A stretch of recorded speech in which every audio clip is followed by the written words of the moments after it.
You're a good note taker. Where did you get us to? What's the last thing you have written in there? I have that we went to Herod had 10 wives and that Jesus was going around the death. Okay, so we didn't get quite up, but we're getting in here now. I just to bring it up. So we get Herod, his family does represent, first of all, the Roman takeover in Palestine, which is going on literally 100 years before Jesus is born.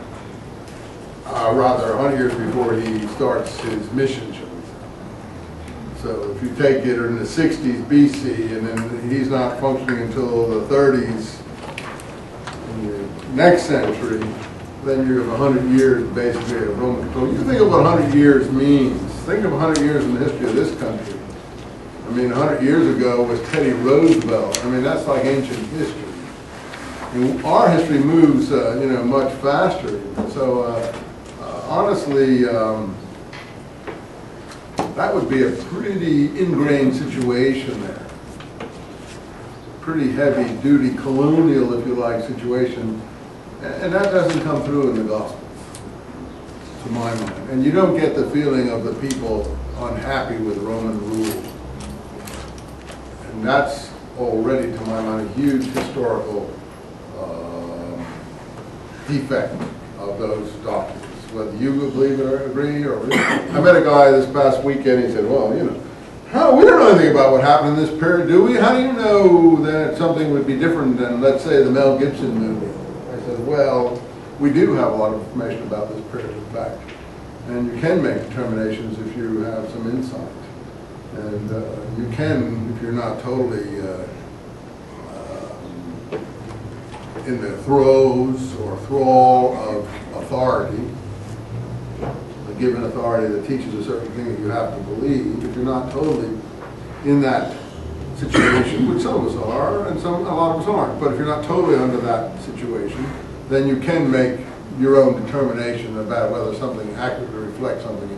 And one thing I think is totally inaccurate in the scripture that we're so familiar with, that we think paints a picture of this period, is you don't get the feeling that the people are unhappy with the situation of the domination of the Roman authorities. And number two, they just seem to be obsequious to the Romans.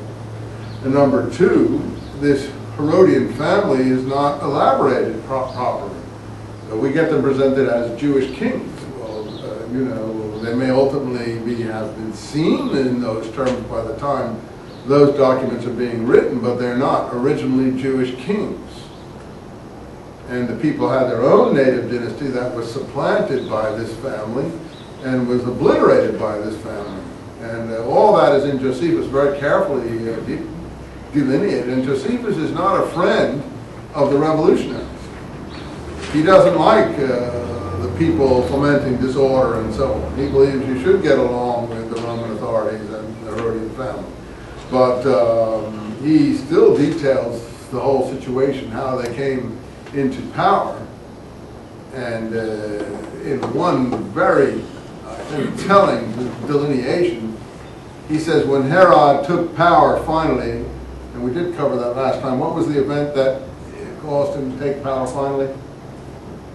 37 BC, he had a Roman army given to him by Mark Antony, his father's friend, Caesar's associate, Cleopatra's boyfriend, and so on. The Civil War hadn't been concluded yet. Octavian and Mark Antony were still more or less cooperating, or if they weren't cooperating, they were, hadn't resolved their differences through some,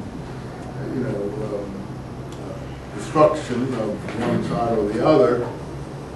So Herod gets a Roman army, and he has to assault supposedly his own city. Well, it's not his own city. And that's what people don't understand. It's not his own city.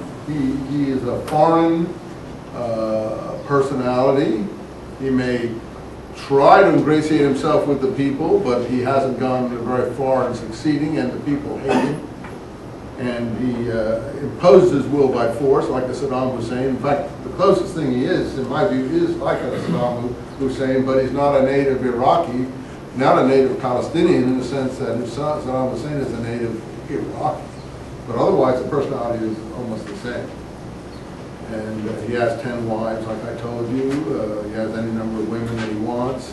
And he destroyed the previous Sanhedrin, all people who opposed him, and only promoted people who he controlled or were sympathetic to him. That's the new establishment portrayed in the Gospels. That is the Pharisee, Sadducees establishment. But the Sadducees you see there are not the Sadducees of the previous establishment, the Maccabean establishment, who would also have been so-called Sadducees. Because all the expression Sadducee means is son of Zadok, and that's something that is already specialized knowledge. If you're a scriptural person, you probably haven't gotten that far. That Sadducee in the native language, Hebrew, would be son of Zadok.